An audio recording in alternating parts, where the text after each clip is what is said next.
Welcome back guys sa ating channel. Yan, nakakuha tayo dito ng isang Wolverine. Yan, nakakuha tayo ng isang Wolverine. Ito yung sa movie guys. Ito yung sa Deadpool and Wolverine. Sa movie to. Ayan, ang kanyang line ay CD Toys. CD Toys. MISB pa guys. Check natin yung loob kung ano ba yung quality ng ating Wolverine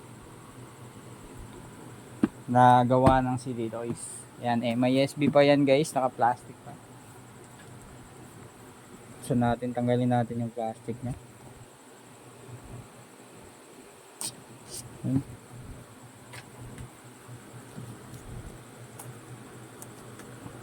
Yan, MISB nakuha natin.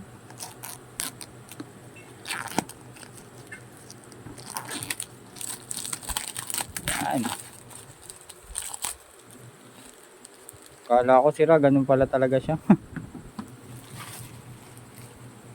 Okay, ito na yung ating CD Toys na Wolverine. Yun yung kanyang box. Yung box niya, all goods. Matigas. Ito siya, mukhang maganda guys. Mukhang maganda siya. Posable siya. Pwede yung iba-ibang pose ang pwede natin gawin sa kanya. Ang ganda oh. Tingnan natin quality guys, buksan na natin. Guys, ang ganda. Ang ganda. Bagong bago. Siyempre hindi mawawala ang kanyang base. CD Toys to guys, CD Toys. Ito yung kanyang sabewang. Yung mga alt hand na pwede nating palitan. Ang dami. Ito extension ng stand. Panalo to guys.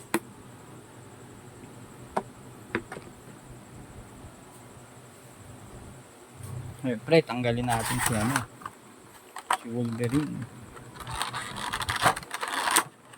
Yan.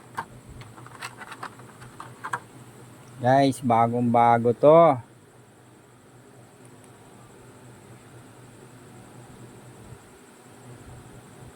Ang ganda ng quality.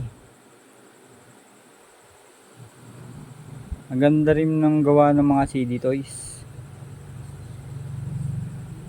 You know? Siyempre bagong bago to guys. Kaya napaka ano pa niyan. Tigas pa ng mga joints niya, no?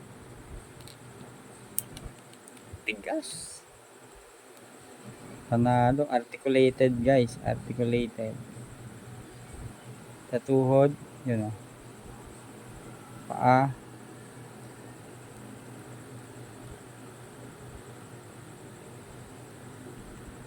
Okay, ang napansin ko lang kay CD Toys,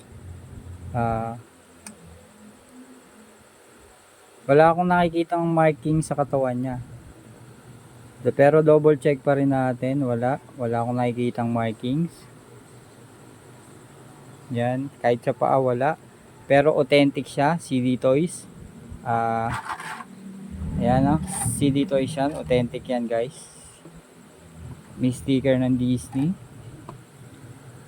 Kaya 'di ba guys, 'di ba tayo, mga collector o kaya mga seller, bumabase kasi tayo sa markings, 'di ba?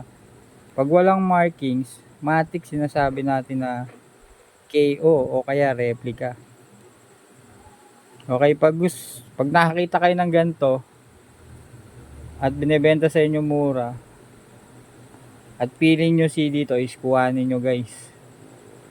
Kasi itong si Wolverine na CD Toys, wala akong makitang markings kahit isa, kahit number, wala talaga akong makitang markings, pero authentic to guys. Tingnan nyo na may quality nyan. Ang ganda nyan. Ang ganda nyan guys. Posable. Nakakatayo rin siya kahit hindi natin lagay sa base. Okay, balik muna natin dito. Tapos ito yung pwede nating ipalit natin na kamay sa kanya. Ayun o. May karet. Tapos pag gusto natin nakabuka yung kamay, nakadak, parang nakaganyan, pwede rin. Maraming accessories, panalo to guys. Tapos yung base, ang ganda oh. Ganda ng base nya. Box, ang ganda rin. Siyempre, yung mismong figure, maganda. Guys, ang ganda. Sana makakuha tayo ng Deadpool. Para pag din-display natin yan, panalong panalo. Ito nga pala sa movie, Wolverine and Deadpool movie. Okay guys, masasabi ko lang kay Wolverine na CD Toys, maganda siya guys. Kung collector kayo ng mga Wolverine, pwede na yan. Kung di naman tayo ganun ka high value mag-collect,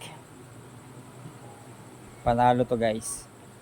Okay, maraming salamat. Sinamahan nyo uli ako sa pag-flex at pag-unbox ng ating Wolverine.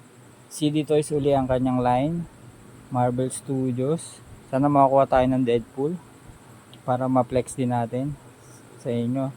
And guys, kung gusto nyo bumili ng Wolverine na CD Toys, kung ako tatanungin nyo at di naman kayo masyalan mag-collect, panalo to guys. Panalo na to. Hindi siya ganun kamahal. Pasok sa mga budget. Pasok sa mga budget natin. Okay, maraming salamat guys at abang-abang lang uli sa mga i-unbox natin at mga ipiplex na Marvel o Gundam, kahit anong anime na nakikita natin sa online o sa mga palabas sa TV, sa Netflix. Abang-abang lang kayo guys. Maraming salamat.